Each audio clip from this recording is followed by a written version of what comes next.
Who expects a debt collector at 17? Ellie thought her biggest secret was her crush until someone else's secret came knocking. What happened next would shatter her idea of family. You won't believe how fast trust can evaporate. Ellie liked to start her mornings with something good. A cup of lukewarm tea, her mother always forgot the kettle, and a small gesture of kindness. Today it was walking Mrs. Jenkins' poodle, a yappy little furball who bit everyone but loved Ellie. Simple things. The kind that remind you life, even with the sticky kitchen floor and bills tucked under the bread box, has its moments. As she brought the poodle back, Ellie noticed a car idling at the curb. Not one of the neighbors. Not the mailman. Two men in dark suits, shiny shoes, sharp smiles. The kind of people who call you miss and make your stomach twist. They were at her door before she could disappear. Miss Eleanor Clark? Nobody called her that. Ellie hesitated, poodle at her heels. I guess so. One handed her a thick envelope. We're here on behalf of Crescent Lending. Outstanding balance, $3 million. She almost laughed, then realized they weren't joking. $3 million. Her mother, hearing voices, materialized in the hallway, robe, rollers, bravado. There's some mistake, she's a minor, she's... The men didn't flinch. All documentation's in order. The loan was signed by Eleanor Clark, aged 17. Right here. He tapped the page with her signature. Only Ellie had never held that pen. Ellie's breath grew sharp. Her hands shook. The kitchen clock ticked like a metronome of doom. Her mother's face drained, then turned stone cold. We'll handle this privately, she snapped. The men left. The envelope landed on the table, a fat white grenade. Ellie stared at her mother, the woman who had taught her to ride a bike, to tie her shoes. Explain. A silence fell, a heavy swollen silence, broken only by the poodle snuffling at her ankles. What do you do when your first betrayal comes from home? Ellie sat down. The room spun. $3 million. Was this a joke? A dream? Her mother opened her mouth, closed it. Ellie. It's complicated. No kidding, Mom. But this was only the beginning. What happened next changed everything. You won't want to miss how this unfolds. They say secrets are like cracks in glass, push hard enough and everything shatters. Ellie was about to learn just how fragile trust can be. Would you forgive your mother for ruining your life? Ellie barely slept. The house was too quiet, her thoughts too loud. The morning sun brought no comfort. Only the envelope remained, like a patient spider on the kitchen table. Her mother busied herself with dishes she didn't need to wash. She hummed off-key just as she had when Ellie was a child. But the sound felt cruel, now a background noise to betrayal. Ellie picked up the envelope, scanned the legalese, the stamped papers, the signature that matched her own. How? Why? Her mother finally spoke. It was a mistake. A mix-up. Ellie cut her off. Don't lie. Just don't.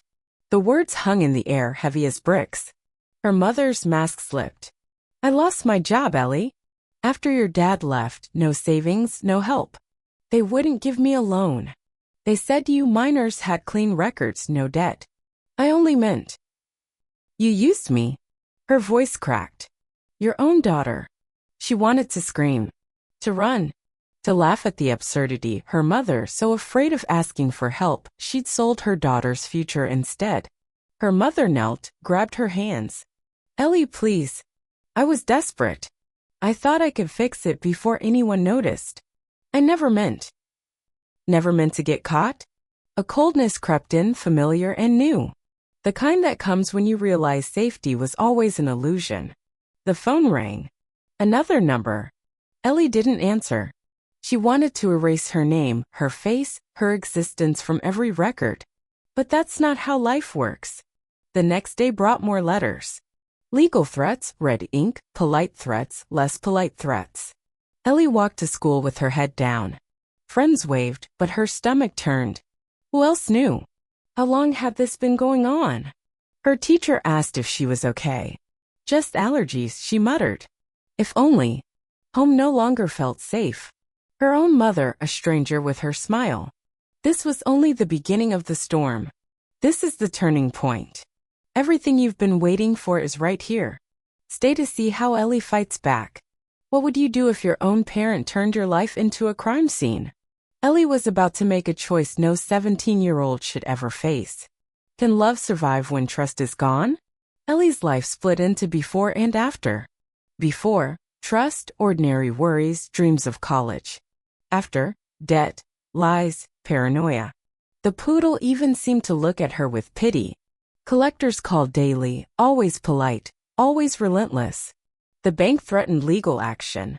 Her mother shrank, no more bravado, only a brittle, desperate woman who flinched at every phone ring. Ellie started digging. She read the fine print, called the bank. She recorded conversations, sent emails.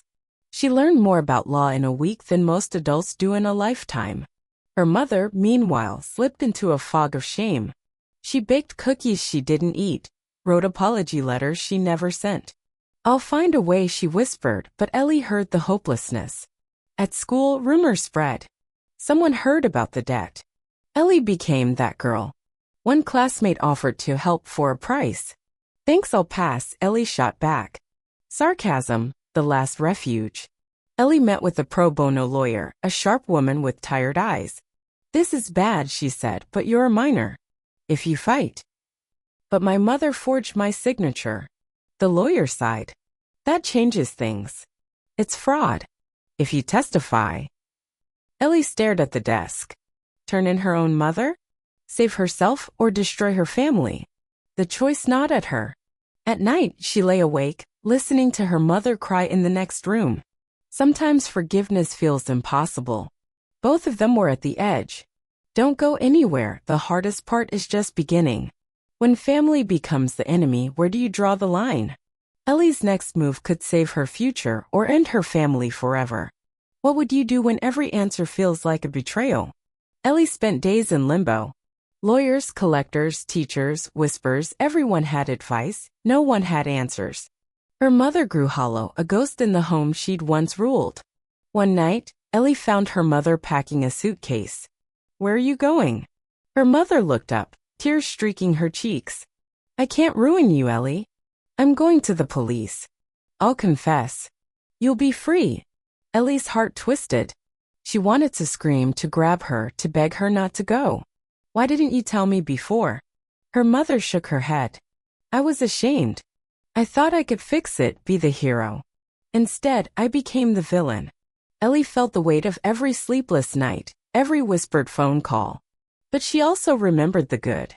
The scraped knees bandaged, the lullabies, the endless cups of two-week tea. She faced a choice, let her mother take the fall or stand beside her. Ellie called the lawyer. "There's another way," she said. Together, they met with the bank, armed with evidence, pleas, and every ounce of courage they could muster. It was ugly. Threats, counter-threats, 1,000 signatures. But Ellie spoke the truth, clear, unflinching. Her mother confessed, voice shaking but proud.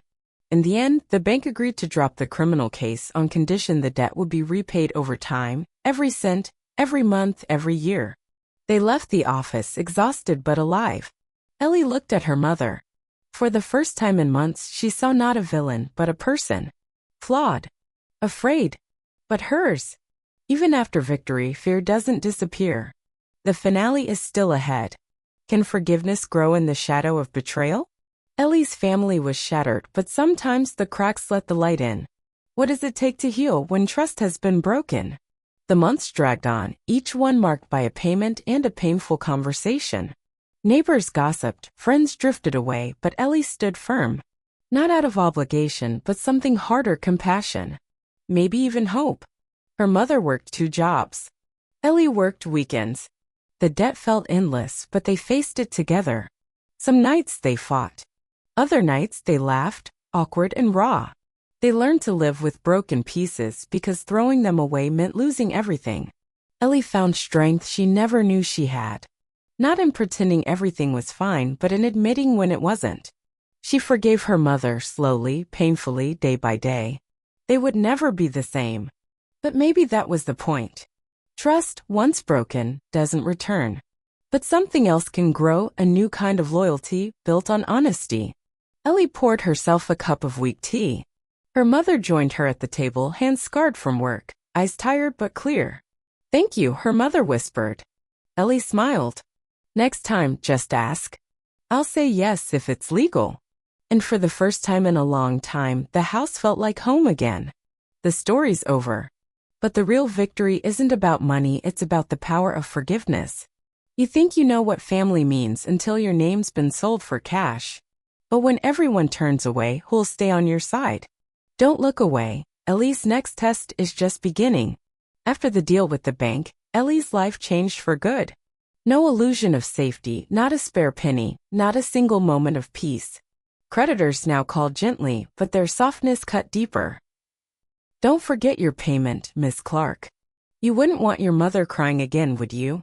At times Ellie wanted to hang up. But she endured. She learned to look people in the eye, even those who thought she was the shame of the neighborhood. Neighbors avoided her, no more rides to school, no chocolate in the mailbox. Even teachers looked at her differently, with pity, as if she were contagious. At first, anger saved her, she'd joke. "Next time, maybe Mom will mortgage the cat," and watch people mumble in discomfort. But by evening, the anger faded, leaving only emptiness and fear. Ellie sorted through old family photos. There were still smiles, beach trips, birthday pies. Sometimes she wanted to burn those pictures. But she kept them as a reminder that family is more than a signature on a loan. Meanwhile, her mother became withdrawn, silent, always at work, coming home late. Ellie heard her crying in the shower quietly so no one would hear. But Ellie heard. And every morning she ate breakfast with her in silence. Sometimes that's all you can give someone. But soon something would happen that would change everything. Ever wonder what happens when help comes from the last person you'd expect? For Ellie, a surprise visitor brought more questions and a dangerous new truth. Trust nobody. Not yet. One Saturday, Ellie opened the door and froze. Her father was standing on the porch. The same man who'd left before the collectors ever showed up. Years had turned him into a stranger, not just different, but nearly unrecognizable. "Hey, Elle," he said awkwardly. "Can I come in?" Her mother came out at the noise, and the air froze. "No one was waiting for you here," she snapped. But Ellie stepped aside and let him in. "Why are you here?" she asked. Her father fidgeted with his cap. "I heard about your troubles. I want to help." Her mother snorted. "Gone 20 years, now you're the hero?" But Ellie listened closely. Her father spread out some papers, not loans, but a bank statement. "I've got some savings. If we agree, I'll pay off part of the debt." But there was, as always, a price. "I'll help if you move in with me." Her mother turned pale, dropping her cup. "You're not taking my daughter." Ellie stayed silent. Move in with her father? Leave her mother? She looked at both of them, feeling like a pawn in their never-ending war. "This isn't a deal," she finally said. "It's blackmail." Her father shrugged. "Better a normal life than debt till you're dead." She listened. But making a choice was scarier than admitting she'd been a victim. Sometimes a second chance is just a new kind of trap. When the past comes knocking, will you finally break free or be pulled back in?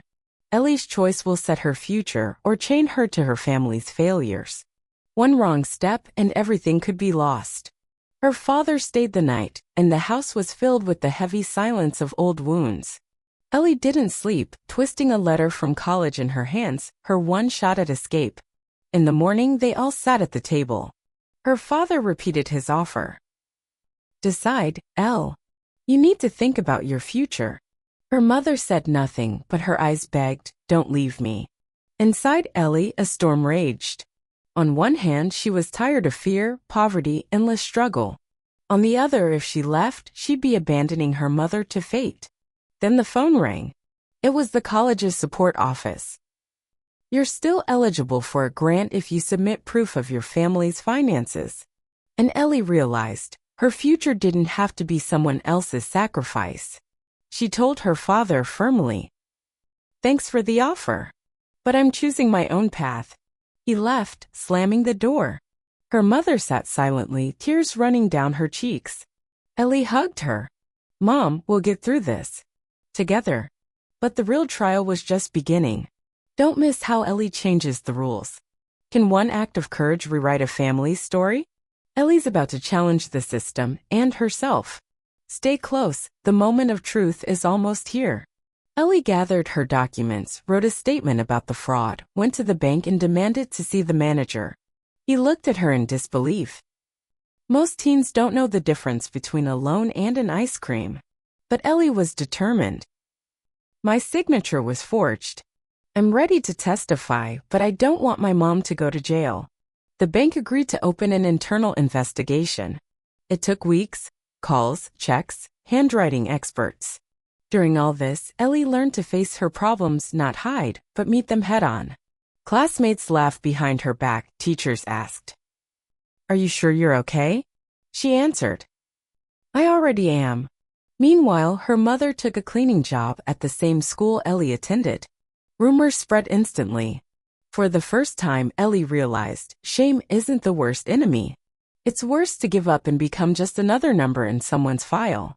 Soon the bank admitted a minor's signature can't be legal for a loan. The debt was recalculated, part written off, part assigned to her mother. It was a victory, bitter but honest. Ellie had learned to protect herself. But now came the final test. Learning how to live again. The end is near. Stay tuned to find out what matters more, debt or love. Is family stronger than betrayal? Ellie survived the storm, but what will she choose now with freedom in her hands? This ending will stay with you.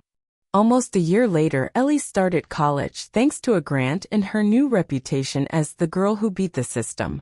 Her mother kept making payments, smiling for the first time in ages. Her father called less often, but stopped threatening to take her away. He finally understood. Ellie had grown up.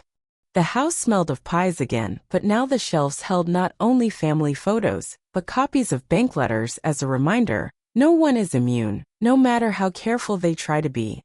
Ellie learned to forgive without forgetting the lessons. She stopped being ashamed and instead started feeling proud that she'd endured and helped her mother not to break. On the day the debt was finally paid off, they ate the same cake they used to bake for birthdays. Her mother looked at her. Forgive me for putting you in this mess. Forgive me for not always understanding you. We both deserve a new start.